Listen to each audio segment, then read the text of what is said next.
In 2006, Constance Collins Margulies envisioned a community in which people weren't judged on labels. She wanted to heal the unmet need for homeless women and children, making the transition from the streets and shelter system into permanent housing. Now, 4 years later, the Lotus House Shelter thrives in Overtown, a neighborhood bordering Wynwood. Lotus House really grew out of vision to ensure that instead of labels and judgments and blame about women and children who are homeless, we provide them with support, tools, and resources to build a safer, more secure, and better way of life. And our approach in the house is very holistic. The Lotus House offers their residents classes in everything from self-defense to culinary skills and programs from arts and crafts to game night. Margulies feels that this combination of work and play offers residents an enriched experience they would not find in the streets of Overtown. Overtown is one of the poorest, if not the poorest neighborhood in Miami, which is itself one of the poorest large cities in the United States.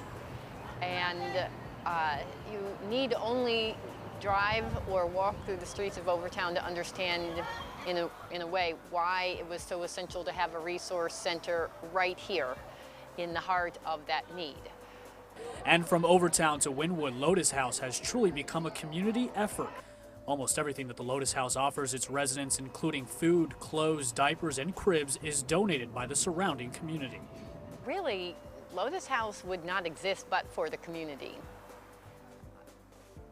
That's reflected in lots of different ways. Sometimes it's the donation of canned goods, supplies for our babies like diapers and formula and cribs, strollers, the whole range of baby needs, if you will, and maternity needs come to this house in many cases through donations of in-kind goods.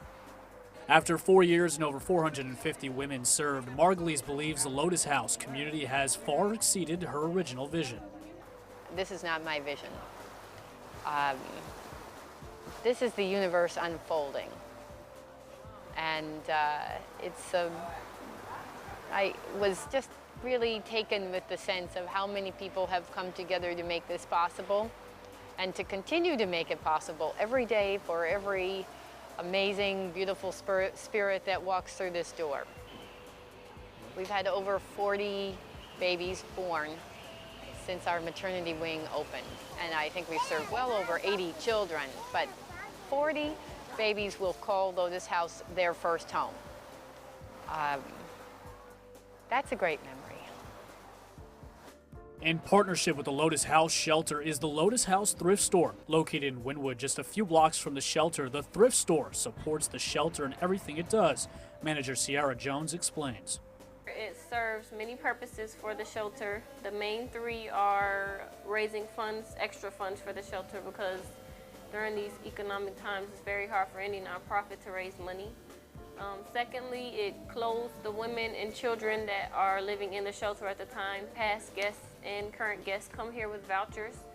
They're allowed to have clothing and furnishings for their homes at no cost to them. Thirdly, right now it serves as a community awareness campaign for the shelter. From clothes to books, everything on sale at the thrift store is donated by those who seek to support the shelter. We get them through, just awareness.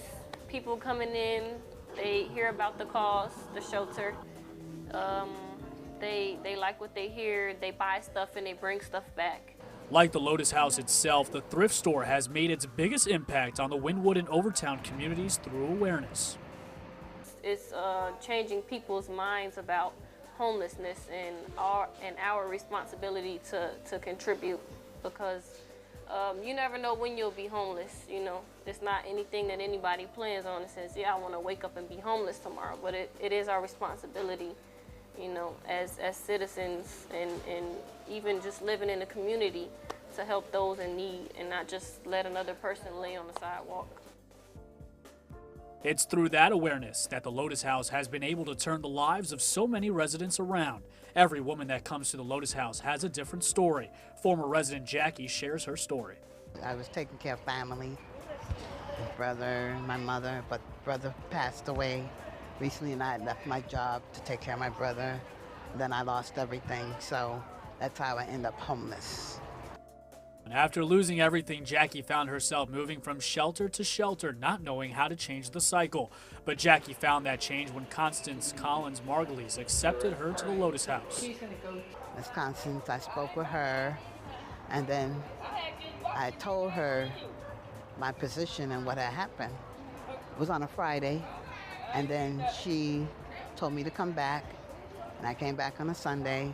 She accepted me, and I'm here. Throughout her time at the Lotus House, Jackie has prepared for her transition into permanent housing by attending life skills workshops and self-empowerment classes. She's also built up her resume with experiences like business management classes in order to join the workforce. And now, here today, I can say that I'm very happy. I work for Mount Sinai Hospital. I work in ICU, Blum Surgical ICU. I landed my job almost 2 months ago, and I'm very happy. And now I'm getting ready to move on. That steps that I came in here for, to get me a new job, to get another place, are now in focus, because I kept my focus, and that's where I'm heading now. So now I'm hoping to be moving within the next 3 months in my new apartment. As Jackie nears the end of her journey at the house, she can now clearly see how Lotus House helped her succeed where no other shelter could. You can do a lot with the Lotus House because, number one, you have the time. They give you the time. A year is it may not seem like a lot, but it is a lot of time. I think it was, you know, if you're wanting something, it gave me my life back, and you have a year to do it. All you got to do is pursue it and focus on it. It will come. And that's what happened to me. And I am now feeling back the way I used to feel, back like I belong. All these things have helped move Wynwood forward. Who knows where the future will take us? It has to do with many things. I mean, will people accept it and embrace it? Will the city push for it? It's really very much a long-term commitment on our part and theirs to what happens here in terms of healing and growth. We need a blank sheet, you know, to create this new, I think it's a new soul for Miami, you know, where we can create our own identity. Yes, I think it's going to be better than it is now. I think it's only going to go up. It could become a very chic district. If the right forces went with it, you know. Part of the beauty of this neighborhood is that it's kind of unpredictable. I mean, I definitely see it thriving. I don't see Wynwood disappearing anytime soon. As you can see, belonging seems to be a common trend for many people involved in Wynwood. And from that belonging, they see a bright future for the neighborhood.